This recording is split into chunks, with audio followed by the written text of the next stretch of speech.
السلام علیکم ورحمۃ اللہ وبرکاتہ وبک نستعین اما بعد۔ محترم ناظرین، اللہ رب العزت کا فضل اور کرم ہوا کہ ہم سب رمضان کے اس مبارک مہینے کو اپنی حیثیت کے مطابق اور اپنی طاقت کے مطابق روزے کے اعتبار سے اور تراویح کے اعتبار سے گزاریں۔ ظاہر سی بات ہے، ہم بندے ہیں اور ہم سے کوتاہی اور کمی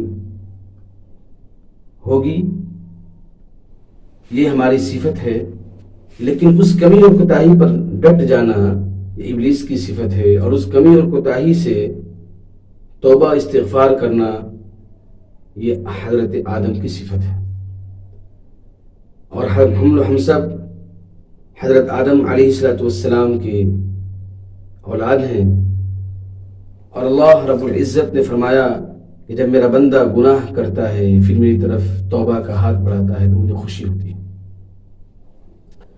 تو رمضان مبارک میں جو بھی کمی کوتاہی ہوئی اللہ پاک نے ایک صدقہ فطر کا بہترین راستہ نکالا ہے کہ صدقہ فطر سے دو اہم چیزیں سمجھ میں آتی ہے۔ ایک یہ ہے کہ روزہ دار نے روزے میں جو کمی کوتاہی ہوئی ہو، اس صدقہ فطر کی برکت سے اللہ اس کمی کوتاہی کو دور کر دیتے ہیں۔ دوسرا مقصد یہ ہوتا ہے کہ مسکین جن کے پاس کچھ نہیں ہوتا ہے، اگر ہم صدقہ فطر تھوڑا تھوڑا نکالیں گے تو ہمارے محلے کے، ہمارے آس پاس کے جو غربا ہیں، جو مساکین ہیں، ان کے یہاں بھی اس دن عید کی خوشیاں بن جائے گی۔ اس طریقے سے مالداروں کے ہاں، صاحب وسعت والوں کے ہاں، صاحب ثروت والوں جو ہوتے ہیں ان کے یہاں جو جس طرح خوشیاں بچے منائیں گے، جھومیں گے، کھائیں گے، پیئیں گے، ایسے ہی اگر صدقہ فطر ہم نکالتے ہیں تو ہمارے غریب اور ہمارے مسکین جو محلے میں ہیں، گاؤں میں ہیں، وہ بھی ان کے بچے بھی کھائیں گے، پیئیں گے، جھومیں گے۔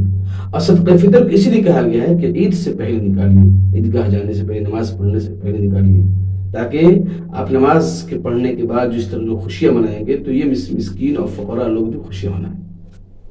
یہ ایک اہم بات ہے۔ دوسری اہم بات یہ ہے کہ عید الفطر کی نماز جو ہم جاتے ہیں تو سب سے گھر میں جو اچھا کپڑا ہو اس کپڑے کا ہم اہتمام کریں پہننے کا۔ ضروری نہیں ہے نیا کپڑا پہننا، اگر آپ کے پاس پیسے نہیں ہیں تو آپ سب سے اچھا کپڑا پہنیں، بس یہی اصل ہے۔ خوشبو لگائے، نہا دھو کر کے صاف ستھرا ہو کر کے جائیں، ایک راستے سے جائیں، دوسرے راستے سے آئیں، اور جب جائیں تو آپ آہستہ آہستہ اللہ اکبر اللہ اکبر لا الہ الا اللہ اللہ اکبر وللہ الحمد پڑھتے جائیں۔ یہ سنت ہے، واجب نہیں ہے۔ اگر نہ ہو ایسا تو آپ ایک ہی راستے سے جا سکتے ہیں، کوئی دقت کی بات نہیں ہے۔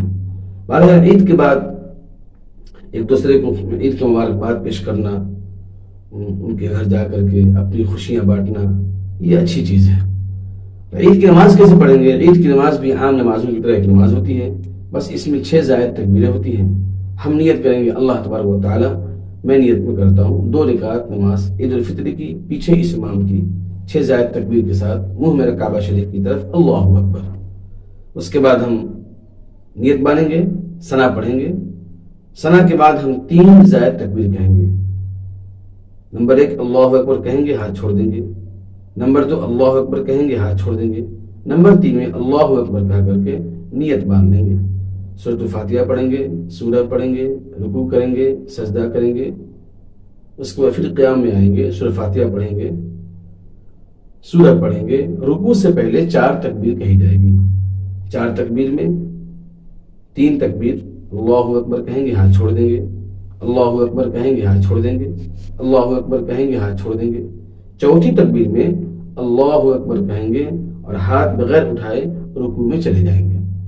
جب رکوع میں ہم چلے جائیں گے، رکوع کریں گے، سجدہ کریں گے، اس کے بعد سلام ہو جائے۔ سلام کے بعد خطبہ ہوتا ہے۔ ہر آدمی خطبے کو سنے، یہ سنت ہے، لیکن جب بیٹھ گئے تو خطبہ کا سننا واجب ہے، کیونکہ درمیانے خطبہ گفتگو نہیں کرنی چاہیے، بات نہیں کرنی چاہیے۔ امید ہے کہ ناظرین آپ کو میری بات سمجھ میں آ گئی ہوگی۔ السلام علیکم ورحمۃ اللہ وبرکاتہ۔